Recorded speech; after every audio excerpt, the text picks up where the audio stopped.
माथे की बिंदिया की चमक से सूरज की किरणें भी फीका लगे।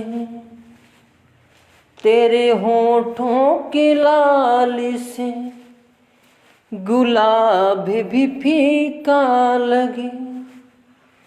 तेरे गालों की चांदनी से चांदनी भी शर्मा जाए। तेरे होठों की लाली से गुलाबों की छड़ी भी लड़ी पड़ गई। जय हिंद। आज के सेशन में हम बात करने वाले हैं समाजीकरण। समाजीकरण इम्पॉर्टेंट सेशन है सीटेट के लिए, सोशलाइजेशन। स्टार्ट करते हैं इस सेशन को। समाजीकरण क्या है? तो यह एक ऐसी प्रक्रिया है जिसमें मानव समाज द्वारा सीखता है और यह पूरे जीवन तक निरंतर चलती रहती है।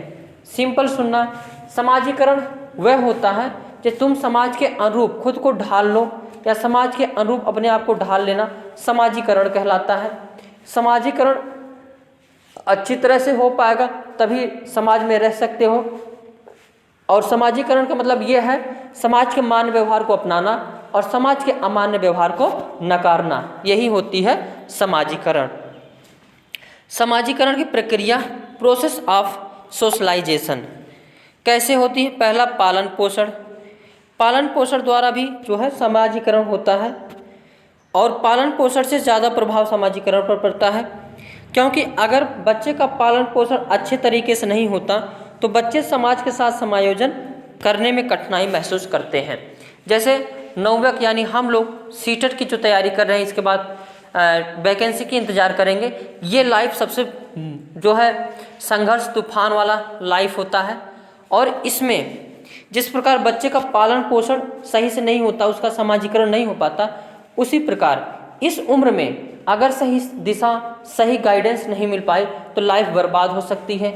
और सही दिशा, सही हमसफ़र, सही साथ देने वाला, सही सहयोग करने वाला मिल गया तो ये जो लाइफ स्वर्ग बन सकता है।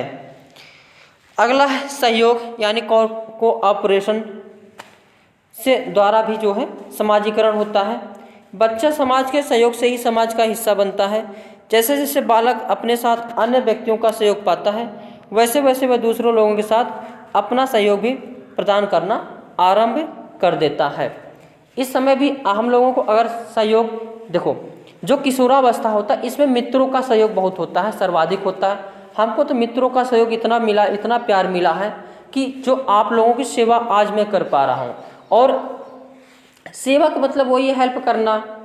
टीचर एक स्टूडेंट की सेवा मतलब हेल्प करता है। तो मैं जो ये स्टार्ट किया हूँ आप लोगों के लिए और मैंने लक्ष्य रखा है कि कोई भी एजुकेशन हो, जितना मैं दे सकता हूँ फ्री में आप सभी लोगों को यूट्यूब के माध्यम से दूंगा। और ये सभी आप लोगों का प्यार मिला तो इतना कुछ आप लोगों को मिलेगा कि आप सोच भी नहीं सकते हो इतना कुछ मिल सकता है। और इसी प्रकार कहा जाता है सहयोग, सहयोग से भी समाजीकरण होता है। जैसे आप लोग इस स्टेज में हो कि मम्मी पापा भी साथ छोड़ देते हैं, सभी लोग साथ छोड़ देते हैं, अकेले होना पड़ जाता है। और इसमें साथ वही आता है जो दोस्त होते हैं, और दोस्त अगर साथ काम आते हैं वही सबसे बड़ा मित्र होता है, वही सबसे बड़ा। और ये लाइफ खतरों वाला लाइफ है किशोरावस्था, इसमें बनना बिगड़ना ये सारा चीज़ होता है। और इसमें अच्छा गाइडेंस मिल गया तो अच्छी लाइफ बन जाएगी और गाइडेंस अलग मिला तो गड़बड़ हो सकती है। यानी सहयोग से भी समाजीकरण होता है। कोई आपका सहयोग करेगा अच्छे से तो आप उसके प्रति अच्छे रहोगे, नैतिक मूल्यों का विकास हो जाएगा, अच्छे दर्पण होंगे, अच्छे चीज़ उसके बारे में पॉजिटिव चीज़ होगा। और वहीं समाज अगर नकार देगा, नेगेटिव मानेगा तो समाज के लिए क्या हो जाएगा, आप लोग समाज से दूर होने लगोगे। तो सहयोग से भी जो है समाजीकरण होता है। अनुकरण द्वारा, यानी अनुकरण का अर्थ है नकल करके सीखना। बच्चा बड़ों की बातों का अनुकरण करके सीखता है और समाज का एक हिस्सा बन जाता है। उसके बाद पुरस्कार एवं दंड से भी समाजीकरण होता है। जब बालक समाज के आदर्शों तथा मान्यताओं के अनुसार व्यवहार करता है तो उसकी लोग प्रशंसा करते हैं, पुरस्कार देते हैं, पुरस्कृत करते हैं, सम्मान देते हैं। इससे जो है उसके समाजीकरण का विकास होता है। और अगर इसी के विपरीत जब बालक असामाजिक व्यवहार करता है, असामाजिक हो जाता है, तो उसे दंड मिलता है और जिसके भय से वह कार्य जो है दोबारा नहीं करता है। जैसे इस समय कोई भी काम करोगे, अच्छा काम किए तो पुरस्कार मिलेगा, तो समाजीकरण से विकास होता है, यानी समाज में तुमको सम्मान मिलेगा और समाज में आपका दर्पण बनेगा। तो ये इससे भी जो है समाजीकरण होता है। समाजीकरण की इकाई, समाजीकरण के इकाइयों के प्रकार, इसके मुख्यतः दो प्रकार होते हैं। दो एजेंसी काम करती है। कौन कौन सी है? तो एक सक्रिय एजेंसी होती है, एक निष्क्रिय एजेंसी होती है। सक्रिय एजेंसी जो डायरेक्ट प्रभाव डालती है, तुरंत उसका रिएक्शन देती है। जैसे बच्चा अगर रिश्तेदार आए, मेहमान आए, उसका पैर नहीं पकड़ा, पैर नहीं छुआ, तो मम्मी पापा तुरंत रिएक्शन दे देते हैं और उसको समझ में आ जाता है कि हाँ, समाजीकरण के अंतर्गत पैर जो है टच करना है, स्पर्श करना है। निष्क्रिय एजेंसी वह एजेंसी होती है जो बालकों पर सीधा प्रभाव नहीं डालती है, बल्कि इनडायरेक्ट में अपना प्रभाव डालती है। जैसे सक्रिय एजेंसी के अंतर्गत परिवार आ गया, दोस्त, पड़ोसी, रिश्तेदार, स्वास्थ्य, क्लब, स्कूल, ये सभी किसके अंतर्गत आते हैं? तो सक्रिय एजेंसी के अंतर्गत आते हैं।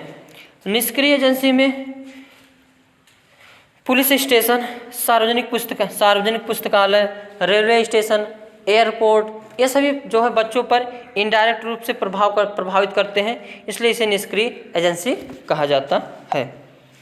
समाजीकरण की इकाइयाँ की बात करें तो परिवार, विद्यालय, अध्यापक, खेल, ये सभी जो है समाजीकरण की इकाइयाँ हैं। पहली इकाई होती है परिवार, यानी बालक समाजीकरण का प्रारंभ परिवार से होता है और परिवार में भी मम्मी से होता है, और यह समाजीकरण की पहली इकाई भी होती है। यानी पहली माता अगर कही जाए, पहला गुरु कहा जाए तो मम्मी होती है, मम्मी पापा, यानी मम्मी ज़्यादा होते हैं, मम्मी।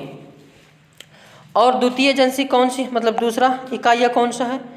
विद्यालय है। विद्यालय में बच्चा स्नेह, सहयोग, कर्तव्य, निष्ठा, दूसरों के साथ समायोजन करके सीखता है। तीसरी इकाई इसकी है अध्यापक। बच्चे के सामाजिक विकास में अध्यापक का भी महत्वपूर्ण योगदान है। बच्चे अपने अध्यापक को आदर्श मानते हैं तो समाज में भी शिष्टता, धैर्य तथा सहकारिता के गुण विकसित हो जाते हैं। खेल भी एक प्रकार की समाजीकरण की इकाइयाँ हैं। खेल बच्चों के मानसिक, शारीरिक, संवेगात्मक विकास के साथ साथ सामाजिक विकास में भी योगदान देते हैं। एक टीम में रहकर बच्चे सहयोग की भावना विकसित करते हैं, उनको अनुशासन में रहना पड़ता है और हारने के बाद भी उनको अपने संयोगों यानी इमोशन पर नियंत्रण रखना होता है और विजयी टीम को बधाई देनी होती है। इससे भी समाजीकरण होता है। तो आज के सेशन में बस इतना ही। Thank you.